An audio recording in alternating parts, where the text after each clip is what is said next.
शुक्लांबरधरं विष्णुं शशिवर्णं चतुर्भुजं प्रसन्नवदनं ध्यायेत् सर्वविघ्नोपशान्तये ज्ञानानन्दमयं देवं निर्मलस्फटिकाकृतिम् आधारं सर्वविद्यानां हयग्रीव उपास्मगे आञ्जनेयमतिपाटलाननं काञ्चनाद्रिकमनीयविग्रहं पारिजाततरुमूलवासिनं स्वागयामि तव माननन्दनम् बुद्धिर्बलं यशोधैर्यं निर्भयत्वम् आरोग्यम् अजाड्यं वाक्पटुत्वं हनुमास्मरणात् भवेत्। వైశాఖ కృష్ణ దశమి పూర్వభాద్ర నక్షత్రం కుంభరాశి మధ్యాహ్నం కర్కటాంశ కౌండిన్య గోత్రం శివుని అష్టమూర్తులలో వాయువుకు సంబంధించినటువంటి అంజనాదేవి ఆవిడ పూర్వకాలంలో పుంజకస్థల తండ్రి ఏమో కేసరి బాల్యమంది సూర్యమండలాన్ని ఎగిసి ఆంజనేయుడిని సమస్త దేవతలు దీవించి తమ శక్తులన్నీ ఇచ్చారు, వరాలని పంచారు. బాల్యంలో అల్లర్ల వలన మునివాటికల్లో చేసేటువంటి అల్లరి చిల్లర విషయాల వల్ల శాపగ్రస్తుడయ్యాడు. దానివల్ల మహర్షులు కోపగించారు. తన శక్తిని మర్చిపోతాడు అనేది శాపం. కనుక రామ కార్యంలో ఆయన నిర్వహించిన పాత్ర ఎలాంటిదో తెలుసుకోవాలంటే చివరికి సీతాన్వేషణ కార్యక్రమంలో నలుగురిని 4 దిక్కులకు పంపితే దక్షిణ దిక్కుకు పోయినటువంటి హనుమంతుడు చాలా నిరాడంబరంగా అమాయకంగా సముద్రం ఒడ్డున కూర్చుంటే ఎవరు ఈ దక్షిణ దిక్కు నుంచి వెళ్ళి రాగలరు? అది కూడా జటావు యొక్క సోదరుడు సంపాతి తను చూసినటువంటి దూరదృష్టితో లంకలో ఉన్నట్టు కనుక్కుని అటు పక్కకు వెళ్ళాలి. ఆ మాట సహాయం చేసినందుకే ఆ యొక్క సంపాతికి కాలిన రెక్కలు వచ్చాయి. అది రామంలో ఉన్న మహత్యం. కనుక ఆ మహానుభావుడు ఈ యొక్క సుందరకాండలో సుందరంగా మనకి భాషించేటువంటి ఆంజనేయుడు సామాన్యుడు కాదు. సుందరకాండ అనేది ఉపాసన కాండ. ఇప్పుడు మనకి బాల్యకాండ, బాలకాండ, అయోధ్యకాండ, అరణ్యకాండ, కిష్కింధకాండ, తర్వాత వచ్చే సుందరకాండ యొక్క విశిష్టత అంతా ఇంత కాదు. సుందరకాండ ప్రవేశంలోనే మనకి చాలా సేదనిస్తుంది. చదువులకు కానీ బాధలు పడుతున్న వాళ్ళకి కానీ, సుందరకాండ పారాయణ చేసిన వారికి కానీ, సుందరకాండ విన్నవారికి కానీ. అందుకే అది ఉపాసనాకాండ అని చెప్పారు. సుందరే సుందరే రామ, సుందరే సుందరే కథ, సుందరే సుందరీ సీత, సుందరే సుందరం వనం, సుందరే సుందరం కావ్యం, సుందరే సుందరం కవి, సుందరే సుందరం మంత్రం, సుందరే కిం నా సుందరం, సుందరము కానిదేది అని చెప్తారు. అందుకనే సుందరకాండ సౌందర్యలహరి. ఇది ఎంత ప్రభావితం అంటే రామాయణం పారాయణ చేసేవాళ్ళు మొట్టమొదటి సుందరకాండ పారాయణతో ప్రారంభించాలి. అలాగే భాగవతం పారాయణ చేసేవాళ్ళు దశమస్కంధంతో ప్రారంభించాలనేది మనకి ఆచారం. కనుక సుందరకాండ ఆత్మ సౌందర్యం, ఆత్మవిచారం. హనుమ విశిష్టత ఏమిటంటే అమ్మని చూసినప్పుడు సీతలో రాముని, రామునిలో సీతా దర్శనం చేశాడు. అది సుందరకాండ యొక్క ప్రత్యేకం. అది అనేక సుందరాలకి ఆటపట్టు. సీతారాముల అన్యోన్య దాంపత్యం. సూర్యుని తేజస్సులో 6వ వంతు హనుమకి వరప్రసాదంగా రావటం వల్ల హనుమ వాగ్వైభవం సుందరకాండలో మనకి కొట్టొచ్చినట్టు కనపడుతుంది. ఈ కాండలో రాముడు కనపడడు, కానీ రామనామం వినబడుతుంది. ఇది మహత్తరమైన శక్తికాండ సుందరకాండ. అరణ్యకాండ గనక వెనక్కి వెళ్ళి చూస్తే మనం రాముడు తమ్ముడు లక్ష్మణులతో తన దురదృష్టాన్ని చెప్తూ చింతిస్తూ రాజ్యభ్రంశో వనీవాస సీతాపహరణం హతద్విజ అని చెప్పాడు. అంటే తనకి ఇన్నిటువంటి దురదృష్టాలకు కష్టాలు వచ్చాయో చెప్తూ రాజ్యం పోవటం, వనవాసం, సీత దొంగిలింపబట్టం, ద్విజ అంటే పక్షి అని జటావు యొక్క మరణం. ఈ యొక్క కష్టాలు కనుక చూస్తే నా శోకం అన్నింటినీ రగిలించి అగ్నిని కూడా కాల్చేస్తుందని చెప్పాడు. కనుక సుందరకాండ అనేది శాల చేకూరుస్తుంది, అంటే మంచి షెల్టర్. విన్నంత మాత్రానే ఎవరికైనా సరే కష్టాలు దూరమై ధైర్యం చిక్కబడుతుంది. రామ కథ అమోఘం. రామ కథ విని ఇందాకే చెప్పినట్టు సంపాతి ఆ రామకార్యంలో సీతదాడ చెప్పడం వలన కాలిన రెక్కలు వచ్చాయి. అంటే ఒకవేళ తెగిన రెక్కలైతే ఏదైనా అతికించేటువంటిది ఆధునిక పరిజ్ఞానం ఉండొచ్చేమో, కానీ కాలి రెక్కలు వచ్చినట్టు రామ నామ మహిమ రామ కార్యం యొక్క మహిమ మీరు తెలుసుకోవచ్చు. కనుక మనకి కొంచెం దీని గురించి తెలుసుకోవాలంటే కిష్కింధకాండం నుంచి ప్రారంభించాలి.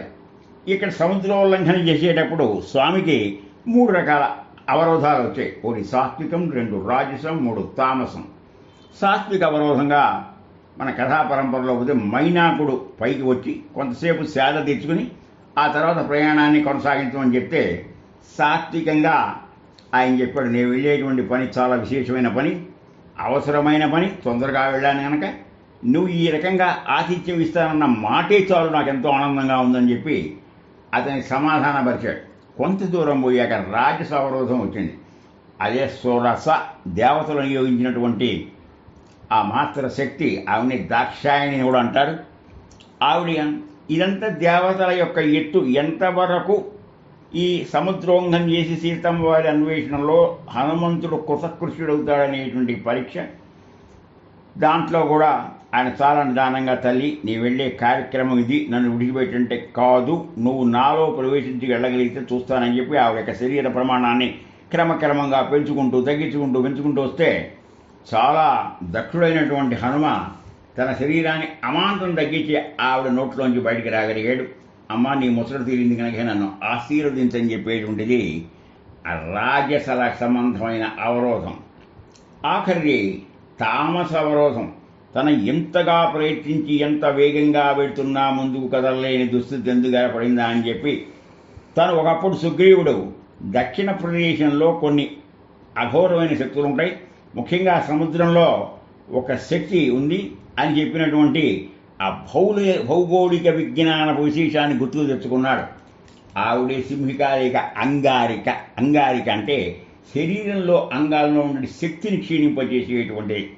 అది గ్రహించి అమాంతం ఛాయాగ్రాహిణి అయి తను ఇబ్బంది పడుతున్న విషయం తెలుసుకుని సముద్రంలోకి దూకి ఆమె మర్మస్థానాన్ని ఛేదించి బయటికి రాగలిగాడు. కనుక రామాయణంలో రసవత్తరమైన ఘట్టంలో ముఖ్యంగా సుందరాకాండ చాలా విశిష్టమైనది. రామాయణం అంటే ఎలా బతకాలో నేర్పుతుంది. హనుమ యొక్క వ్యక్తిత్వం అడుగడుగునా సుందరంగా మనకి గోచరిస్తుంది. ఆయన నిగర్వి. రాముడు ఎంత వినయ సంపన్నుడంటే నేను రాముడు వదిలిన బాణంలాగా కదులుతున్నానని చెప్పాడు.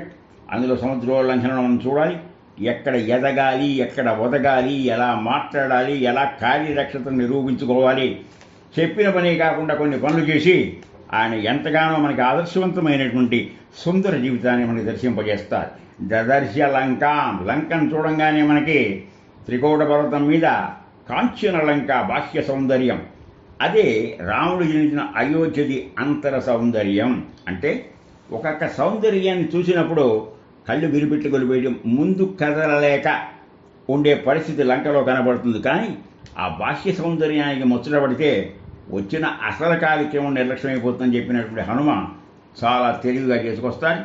అందువల్ల ఆ లంకలో ఉండేటువంటి మనుషులకి రాక్షస బుద్ధులు, వాడి దయ, సౌఖ్యం, సత్యం, ధర్మం అన్నింటికి మించి దయ నా విద్యతే, వాళ్ళకి లేవని చెప్పి రాముడు వారితో ప్రత్యేకించిన ఆంజనేయ స్వామి చెప్పారు. అక్కడ ఒక్కొక్క సౌందర్యం అది చాలా సాధకుడికి చాలా పరీక్ష. మనం కూడా అంతరంగంగా ఏదైనా తపస్సు చేయాలి అంటే వచ్చే అవరోధాలను ఎలా దాటాలి, ఎలా మనగా మనం సంయమనం చేసుకోవాలి, మనం ఎలా నిగ్రహించుకోవాలనేటువంటి సౌందర్య రహస్యాలు చాలా ఉంటాయి. అక్కడ స్త్రీల మధ్య ఒక స్త్రీని వెతకడం అనేది చాలా ఒక రకమైన సవాలైన విషయం. అయినా ఆయన ప్రథమ లక్ష్యాన్ని మంచలేదు. అంతరంగ సౌందర్యంలో ఇంత అంత కాదు, బయటికి కపిలాగా కనపడినా ఆయన సీతాన్వేషణే ప్రథమ లక్ష్యం పెట్టుకున్నాడు. దానికి తగినట్టు రచయిత అయిన వాల్మీకి యొక్క కవితా సౌరభం, కావ్యశిల్ప సౌందర్యం, అన్య భావన లేని సుందర హనుమ.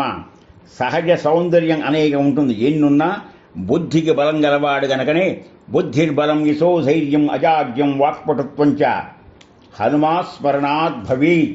హనుమంతుని స్మరిస్తే వచ్చేటువంటి లక్షణాలు ఇవన్నీ తెలుస్తుంది. కనుక సహజమైన సౌందర్యం ఉండాలి కనుక అది శాశ్వతమైనది. అయోధ్యలో అమాయక ప్రజలు, సత్యశీలులు, అది అసలైన సౌందర్యం. లంకలో అంతా కుళ్ళు, కుచితం, దుర్మార్గం అవన్నీ ఉంటాయి. ఒక్కొక్క విషయాన్ని చెప్పకుండానే చెప్తాడు మహర్షి. అంటే ఏంటి, సుందరాకాండ పారాయణం వల్ల మనకు ఒక రకమైనటువంటి ప్రత్యేకమైన స్పందన కలుగుతుంది. ఏ స్పందన లేని స్థితిని జడస్థితి అంటారు. జడత్వం అంటే ప్రతిస్పందన లేకపోవడం.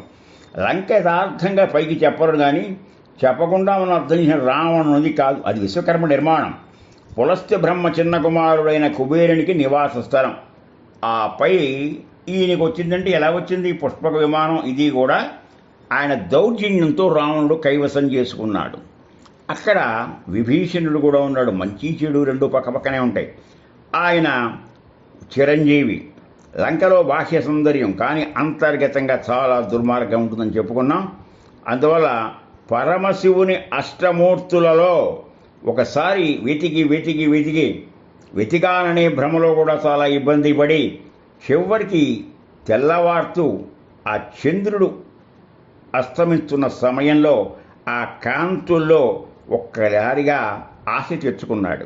కనుక ఆ ఆశ వల్లే ఆయన ఏంటంటే చంద్రుడు యొక్క దర్శనం అంటే తాప పాప హరిణం. అమ్మపై ఆయనకి ఆంజనేయునికి పవిత్రమైన భావం ఉంది. అయినా అలాంటి తల్లి ఏకవస్త్ర మహాపతివ్రత ఇంతమంది స్త్రీల మధ్య ఎలా పడుతుందని తను తానే చాలా జుగప్సుగా ఇదయ్యాడు. అమ్మవారు ఎవరుకుంటున్నారు? పొగ కప్పిన జ్వాల. అయితే ఇక్కడ ఏమిటంటే పొగ ఉండదు, జ్వాల ఆగదు. పొగ పొంగని జ్వాల మన విజృంభిస్తుంది. అందువల్ల ఆ రావణుని యొక్క లక్షణాలు చెప్తూ చాలా గొప్ప స్ఫురద్రూపి. ఆ వెలిగేటువంటి దీపం వైపు చూస్తే రావణుడు అది కాలిపోతుంది. దీపం కాలిపోతుందంటే వాళ్ళ యొక్క చూపు ఎంత గొప్పదో. రావణు యొక్క రోమాలన్నీ కాంతిమయం. ఒక ఆరపోసిన మినుగుల రాశిలాగా శరీరంగా ఉంటుంది. అందువల్ల ఇన్ని విషయాలు చెప్పినప్పుడు మనం గమనించాల్సింది ఏమిటంటే అలాంటి రావణు నుంచి భ్రమపడి అక్కడ వేరే దూరంగా ఒక మంచం మీద పరదాల మధ్య ఉన్నటువంటి దాన్ని చూసి ఇదయ్యి చివరికి నేను గనక ఈ సీత తాడ కనిపెట్టకపోతే, ఈ వార్త నేను మోసుకెళ్ళకపోతే, ఈ విషయంలో నేను గనక సఫలీకృతుడిని కాకపోతే 2 జాతుల నాశనానికి కారణం అవుతాను. ఒకటి మానవ జాతి, 2 వానర జాతి అని దిగులు పడుతుంది. మళ్ళా భగవంతుని యొక్క శక్తి అసలైన శక్తి అనే భావంతో నమోస్తు రామాయ సలక్ష్మణాయ దేవ్యై తస్యై జనకాత్మజాయై.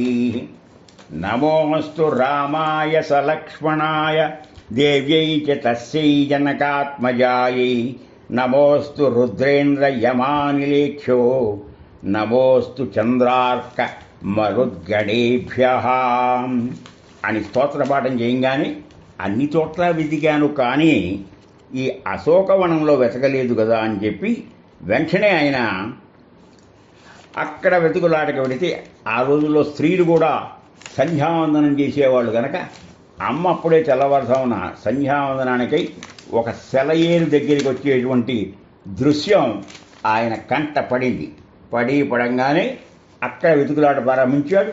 ఈ లోపల ఏ పరిస్థితి ఎలా ఉంటుందని చెప్పి అమ్మ విశ్రాంతి తీసుకునేటువంటి సింసుపా వృక్షం మీద చాలా సూక్ష్మమైనటువంటి రూపంలో ఉన్నాడు. కనుక ఎక్కడ ఏ సన్నివేశం ఏ ఘట్టం చూసినా స్వకీయమైన సహజ తేజం, రుద్రశక్తి, రామాజ్ఞ వల్ల అనే రామావేశం, మరి అవరోధాలన్నింటినీ చేసుకుని ఆ సుందరమైన హనుమాన్ మహామంత్రం ఓం హం హనుమతే నమః. సుందరమయం. రాముడు సుందరుడు, సీత సుందరి, హనుమాన్ గుణసుందరుడు, కథ సుందరం, పాత్రలన్నీ సుందరం. మంత్రనామాలు నిక్షిప్తమైన కాండ, సుందరకాండ అంతా హనుమత్ కథ. రాముని వైభవం హనుమంతుని ద్వారా ప్రశంసించబడుతుంది. నా రావణ సహస్రం మే యుద్ధే ప్రతిఫలం భవేత్. నాకున్నటువంటి శక్తితులతో, రాళ్లతో, గొడ్డలతో, చెట్లతో ఎన్నైనా చేస్తాను. 1000 మంది రావణులు వచ్చినా నన్నేం చేయలేరు. కానీ అమ్మ హెచ్చరించింది. ఆవిడ మహాపతివ్రత. ఆవిడ తలుచుకుంటే ఆవిడ లలితా త్రిపుర సుందరి యొక్క అవతారం, శక్తివంతురాలు. ఆవిడ శక్తితో భస్మం చేయగల శక్తి ఉన్నా హనుమంతుడితో చెప్పింది అది మన మర్యాద కాదు. ఆయన చేతిలో అతను సంహరింపడాలని హనుమంతుడు హెచ్చరించింది. అందుకని ఆయన కూడా ఎంత నిగనంటే, నేను జీవభావంలో రాముని యొక్క అంశను, దేహభావంలో దాసుడను, ఆత్మభావంలో నీవే నేను అని చెప్పగలిగిన మనవాడు. ఆయన శక్తియుక్తులు మనకి వందే వానర నారసింహ గగరాట్ కోడ్రాస్త్ర వక్రాంకితం నానాలంకరణం త్రిపంచ నయనం దేదీప్యమానం హరం. వీళ్ళ యొక్క ఆయుధాలు కూడా ఈ శ్లోకంలో వర్ణించారు. ఒక్క ప్రతాపం చూపడంలో ఆయన నరసింహస్వామి యొక్క లక్షణాలు కలిగేవాడు. జ్ఞాన స్వరూపునిగా హయగ్రీవ స్వభావం, గరుత్మంతుని వేగం, వరాహస్వామిగా సంసార సాగరం నుంచి మనం ఉద్ధరిస్తాడు, శోక పంకం నుంచి ఉద్ధరించే తత్వం. అందుకనే సీతాశోక నివారక అని ఆయనకి ఇది ఉంది.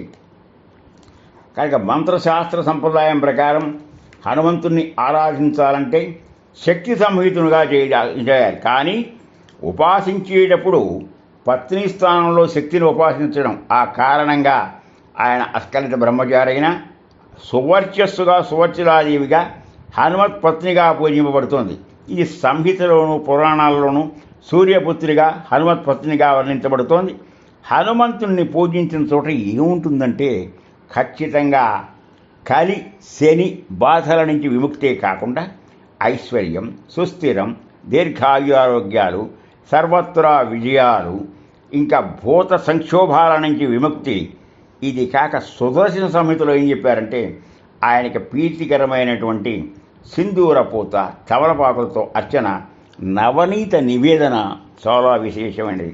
సీతారామ హృదయానందకారి. ఎందుకంటే అనేక శక్తియుక్తులు ఆయన మురిపించాడు. ఒక సన్నివేశంలో కాదు, కుంభకర్ణుడు ప్రయోగించినటువంటి శివప్రసాదమైన కాలాయన త్రిశూలాన్ని మధ్యలోనే ఆయన పట్టుకుని దాన్ని విరిచేశాడు అవలీలగా. అలాగే ఆయన శివావతారుడైన హనుమంతుడు కనుక లక్ష్మణుడు ముచ్చులో సంజీవుని తెచ్చిన, సీతాశోక వినాశకం చేసిన, శ్రీరామునికి హృదయానందం కలిగించినటువంటి వ్యక్తి. ఇక్కడ మనకి రామాయణంలో 3 ఉపాస్య దేవతల్లో శివుడు అష్టమూర్తుడై వాయువు ద్వారా రుద్రతేజం, అలాగే బాల్యం నుంచి ఆయన చూపించిన అనేక విశేషాలు. అయితే అన్నింటికి నామిచ్చింది ఏంటంటే తన కోసం కాక ఇతరులకై తన ప్రతాపం ప్రదర్శించేవాడు హనుమ. ఇదే స్థాయి మనకి అపర శంకరావతారం శంకర భగవత్పాదుల వారిని కూడా చూస్తాం. ఆయన కాలినడకన కాలడి నుంచి కాశ్మీరం వరకు నడిచి విజ్ఞానాన్ని వితరణ చేశారు. రాముడు విడిచిన బాణంగా లంకలో ఎలా ప్రవేశించాడు, ఆయనలో వినయం, భక్తిభావాలు, మరి ఆయన అంగుళీయకం ఆవిడికి సమర్పించి ఆమె నుంచి చూడమని తీసుకొచ్చి ఈయనకిచ్చాడు. కనుక వీరు ఒకరికి యోగక్షేమాలు అంటే సీతారాముల అన్యోన్య దాంపత్యాన్ని గురించి విశేషంగా వివరించేదే సుందరకాండ. ఏ శక్తితో ఆవిడ మనగలిగిందంటే ఆ రామనామపు శక్తి. రాముడు అయోధ్యలో ఉన్నా, సీత లంకలో ఉన్నా, లేక రాముడు అరణ్యంలో వేరే విదేశం ఉన్నా, వారి శరీరాలు వేరు కానీ హృదయం మాత్రం ఒక్కటే అని మనకి జోకం అవుతుంది. కనుక వాగ్వైభవంలో చాలా విషయాలు మనం తెలుసుకోవాలి. ఆయన చేసినటువంటి ఘనకార్యాలు ఇన్ని కాదు. సుగ్రీవునికి అభయం ఇచ్చి శ్రీరాముడితో మైత్రి కలిపించాడు. మరి విభీషణుడి చేత శరణాగతి అనిపించి అభయం ఇప్పించాడు. శోకంలో ఉన్న సీతామాతకు శ్రీరామ సందేశాన్ని వినిపించి ఆవిడ ప్రాణాలని నిలబెట్టాడు. ఆ ప్రాణాలను నిలబెట్టాడు కనుకనే ఆ మాట తీరు, ఆ రామాయణంలో కొన్ని విషయాలు సీతారామ వారు అపహరించిన తర్వాత జరిగినవి ఆవిడ తెలియజేశాడు. సీత ద్రావణ లక్ష్మణ ప్రాణాలను నిలిపాడు, శ్రీరామునికి ఆనందపరిచాడు. అలా ఆనందపరిచిన వానిగా అభయాంజనేయునిగా, ఆనందాన్ని ఇచ్చేటువంటి ఆనందాంజనేయుగా, ఎవరు ఏ కోరికలతో ఆయన్ని స్మరించిన క్షిప్రప్రసాదని వెనువెంటనే అనుగ్రహించేటువంటి వ్యక్తిగా అవ్యక్త అప్రమేయ పరతత్వం ఇదే. సుతరాం అద్రియతే ఇది సుందర. ఈ సుందరమైనటువంటిది ఏంటంటే ఆయనలో ఉన్నటువంటి గొప్ప శక్తి. ఇంద్రుని వజ్రాయుధం హనుమ దవడను ఇబ్బంది పెట్టి ఆ దవడ హనుమాన్ పేరు మారిన హనుమనామానికి వాక్యస్వరూపుడు, వాక్య కోవిదుడు, నవవ్యాకరణ పండితుడు. వాక్ అంటే మాట అర్థం చెప్తే సరికాదు, బుద్ధి, శక్తి, విశిష్ట జ్ఞానం వీటితో కలయికే వాక్శక్తి. ఈ శక్తి కలిగిన సర్వశాస్త్రవేత్త హనుమ. అది ఆయనలో ప్రత్యేక సౌందర్యం. హనుమ అంటేనే జ్ఞానం, అద్భుత ప్రతాపశాలి, ఉదాత్తమైన ప్రసన్నత, బలానికి, త్యాగానికి, యోగానికి, జ్ఞానానికి, ధర్మానికి వినయ ప్రతీకగా నిలిచి, వినయ ప్రతీకగా నిలిచి అనంత సుగుణాల రాజు హనుమ. హనుమ ప్రవేశంతోనే మనకి రామకథలో ఉత్సాహం పెరుగుతుంది. సంజీవిని పర్వతాన్ని తీసుకొచ్చి ఆరోగ్యదాతగా, ప్రాణప్రతాతగా హనుమ చేసిన ఇన్ని ఉపకారాలకి నేను ప్రత్యుపకారముగా ఏమి ఇవ్వగలను అని రామచంద్ర ప్రభు తన సర్వస్వం భావ సంకేతంగా గాఢాలింగనం చేసుకోకున్నాడు. హనుమలో వివేకం, ప్రతిభ, సమయస్ఫూర్తి, సంయమనం ఇది ఈనాటి జనంలో చాలా మంది కరువు. బ్యాలెన్స్, ఎక్కడ ఎలా సంచరించాలి, ఏం మాట్లాడాలి, ఎక్కడ ఎదగాలి, అన్నింటికీ మించి గతంలో కూడా చెప్పాను, ఆతల వాళ్ళ కోణం నుంచి ఆలోచిస్తే గల ఇబ్బందులు ఏమిటి. ఆ రకంగా ఒక స్పోర్టివ్గా, ఒక ఉదాత్తంగా కనుక ఆలోచిస్తే ఈ రకమైన సమస్యలు కుటుంబాల్లో కానీ సమాజంలో కానీ ఉండవు. ఆయన మాట తీరు గమనించిన రాముడు లక్ష్మణుడితో నాడు కిష్కింధకాండలో ఇతని మాట తీరు చూస్తే ఎత్తిన కత్తి కూడా ఎవరు ఇతని మీద ఇంచరు. ఇలాంటి వాడిని దూతగా కలిగి ఉండటం ఒక రకమైన అదృష్టం అని చెప్పాడు. అది ఇక్కడ సీతమ్మకు రామప్రేమ ప్రకటించి ఉదారికి ధైర్యము, రామ ప్రతాపం చాటి చెప్పాడు. అన్నీ బాగానే ఉన్నాయి, మరి నువ్వు ఎలా నా యొక్క కష్టాన్ని వచ్చి ఇంకా గడువు పెట్టాడు, అంతసాగా నేను జీవించలేడు, రాముడు పెట్టే గడువు వరకు నేను వెనక్కి వెళ్ళాలని నన్ను ఎలా తీసుకెడతామని చెప్తే ఆయన అప్పుడు చెప్పాడు, ఉన్న వాళ్ళందరిలోకి నేను తక్కువ వాడిని, ఇలాంటి పనులకి తక్కువ వాడిగా నన్ను వినియోగిస్తారు, నాకన్నా మించిన వాళ్ళు ఎంతోమంది ఉన్నారు, త్వరలోనే నువ్వు రాముని చేరగలుగుతావని చెప్పాడు. కనుక అదే సందర్భాలు చాలా వస్తాయి. రాక్షస స్త్రీలు కఠిన వాక్కులతో బాధిస్తుంటే రాముడు కూడా అనవసరపు ప్రలాపనతో ఆమెను షికాకు పెడుతూ ఉంటే తన ఆగ్రహాన్ని సమయం చేసుకోగలిగాడు. కనుక వినయం అంటే వినయ వాక్కులతో సీతమ్మకి ధైర్యం చెప్పాడు. అమ్మ నాన్న నాకన్నా అధికులు చాలామంది అని చెప్పాడు. ఎవరికైనా ఏ విషయంలోనైనా కావాల్సింది సకారాత్మక దృష్టి, పాజిటివ్ థింకింగ్. ఏదో అయిపోతుంది, గడిచిన దాన్ని తలచి బాధపడి దానిలాగానే భవిష్యత్తు ఉందని ఊహించుకున్నంత అవివేకం కూడా లేదు. కనుక కార్యారంభంలోనే రాముడు విడిచిన బాణంగానే బయలుదేరుతున్నాను, నేను సాధించగలననేటువంటి ఆత్మవిశ్వాసంతో ఉన్నాడు. వైఫల్యంలో ఒక సందర్భం నిరాశ దర్జారనివ్వలేదు. దిగులు లేని వారికి విజయాలు ఖచ్చితంగా సంపదలు లభిస్తాయనేది ఆశా దృక్పథం మొట్టమొదట కార్య సాధకునికి ప్రధానమని నిర్వహించిన హనుమ, సుందర హనుమ సుగ్రీవునికి సందేశం రావణుడికి వినిపించాడు. రామసుగ్రీవ మైత్రికి ఎంతగానో తోడ్పడ్డాడు.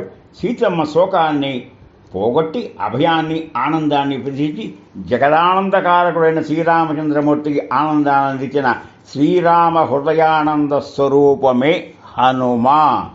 అభయాంజనేయునిగా, ఆనందాంజనేయునిగా, ఆపదుద్ధారకమూర్తిగా తన దయా స్వరూపాన్ని వివిధ రీతుల్లో ప్రదర్శించినటువంటి మహామంత్రమూర్తి హనుమ. హనుమంతుడు గనక ఉంటే అందరూ బతికున్నట్టే. ఇది రామరావణ యుద్ధంలో అందరూ మూర్ఛపోతే విభీషణుడు వస్తే జాంబవంతుడు చెప్పినటువంటి విషయాలు అందరినీ శిబిరంలో పరిశీలిస్తుంటే ముందు అందరి విషయం కాదు, రాముడు కాదు, లక్ష్మణుడు కాదు, ఆంజనేయ స్వామి పరిస్థితి ఎలా ఉందో చూడమన్నాడు. ఆయన ఇంకా కళ్ళు తెరిచి మాట్లాడుతూనే ఉన్నాడు. కనుక మనం అందరం ఇంకా జీవించినట్టే అని చెప్పాడు. ఆరోగ్య ప్రదాత, ప్రాణ ప్రదాత, సంజీవరాయుడు. కనుక రామాయణం మొత్తం మీద తన కోసం తానేం చేయలేదు, సేవా దృక్పథం కోసం వచ్చిన అవతారం.